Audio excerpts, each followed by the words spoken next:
सकती है, rental income हो सकती है, कैपिटल गेन हो सकता है, तो वो सारी इनकम। डिडक्शन मतलब क्या, डिडक्शन हमने 80 वो सेक्शन 80C से लेके 80U तक देखेंगे ना, वो वाले डिडक्शन, उसकी भी डिटेल्स प्रोवाइड करेगा employ.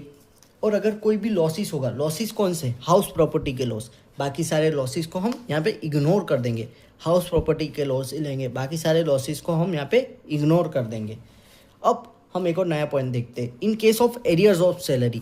In case of arrears of salary TDS कब डिडक्ट होगा, after considering relief under section number 89। After considering relief under section 89।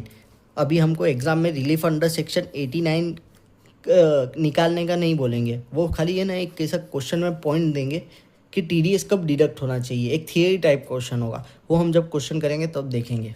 अभी हम एक और नया पॉइंट देखते हैं, tip paid to waiters. Tip paid to waiters, कौन है वेटर्स, हमारे एम्प्लॉय होते हैं। जब रेस्टोरेंट में जाते तो वेटर को देते, तो वेटर उस रेस्टोरेंट के एम्प्लॉय होंगे, तो उस पर कोई भी TDS नहीं कटेगा। क्यों TDS नहीं कटेगा, because there is no employer employee relationship between, किसके बीच में, employees and customer.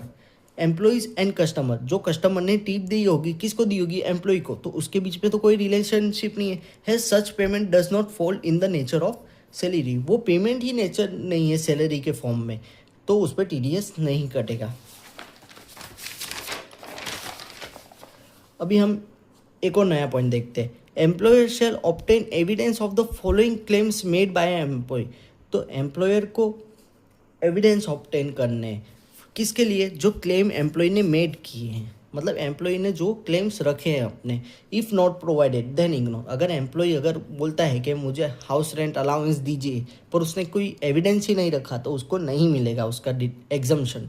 Suppose HRA हुआ, हाउस रेंट अलाउंस अगर एम्प्लॉय को क्लेम करना है, तो एम्प्लॉय को, एम्प्लॉयर को क्या क्या प्रोवाइड करना पड़ेगा, name, address, PAN of landlord, name, address, PAN of landlord. कब, if aggregate rent exceeds ₹1,00,000, if aggregate rent exceeds ₹1,00,000। अब जैसे लीव ट्रैवल कंसेशन, LTC मतलब क्या, लीव ट्रैवल कंसेशन, मतलब कहीं बाहर गए होंगे तो उसके एविडेंस भी होंगे। लीव ट्रैवल कंसेशन अगर बाहर गए तो उसके एविडेंस भी होंगे, एक्सपेंस के, जो खर्चा किया होगा। सपोज होटल में लिए तो होटल का बिल, फिर अगर ओला उबर बुक की हो तो उसका बिल भी हो सकता है, बराबर। अब हाउस प्रॉपर्टी का इंटरेस्ट, हाउस प्रॉपर्टी का इंटरेस्ट का एग्जम्पशन लेना है, किसमें 24B में मिलता है, सेक्शन नंबर 24B में मिलेगा हमको। तो उसमें हमको क्या करना पड़ेगा, क्या देना पड़ेगा, एम्प्लॉय को, एम्प्लॉयर को क्या देना पड़ेगा, name, address and PAN, name, address and PAN देना पड़ेगा, बराबर।